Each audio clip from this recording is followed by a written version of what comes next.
Being in Nevada, where the great silver deposits such as the Comstock Lode were located, it was only natural that I got the fever to strike it rich.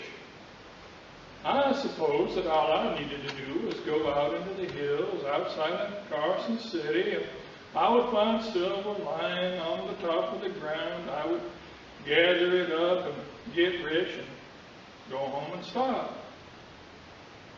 But that was not the way it was. I eventually did learn substantially everything there was to know about mining, except how to make money at it.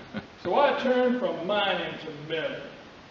That is to say, I became a common laborer in a quartz mill at $10 a week. I only lasted 1 week on that job because when I asked for an increase in wages to $400,000 a month, they invited me to leave the premises. Then, something else turned up.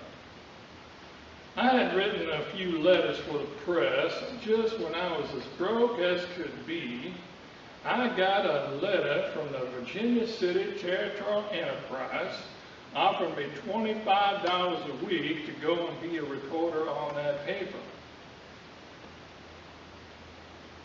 I couldn't believe it. That was a lot more than I had been paid at the stamp mill. I would have translated Josephus from the original Hebrew at that point. So I walked 120 miles from the mining town of Aurora on the California border in pretty quick time. When I arrived in Virginia City, I noticed what a rip-roaring town it was. They had brass bands, banks, hotels, gambling palaces, parades, street fights, a dozen breweries, half a dozen jails, and some talk of building a church. When I walked into the newspaper office, my new coworkers had no idea who I was, had never seen me before. I was dressed in the typical Western costume of blue woolen shirt, denim pants, slouch hat, Navy revolver stuffed into my belt, and I had a red beard hanging halfway down my chest, and a bunch of blankets slung over my shoulder. Well, I tramped into that newspaper office, collapsed into the first chair I came to, and with everybody staring at me, I said, "Dang my buttons if I don't believe I'm lousy. The starboard leg is unshipped and I need about 100 yards of line." Have you ever wondered what straits a reporter is sometimes pushed to in order to furnish the public with news? Why, that first day items were so scarce, I couldn't find an item anywhere.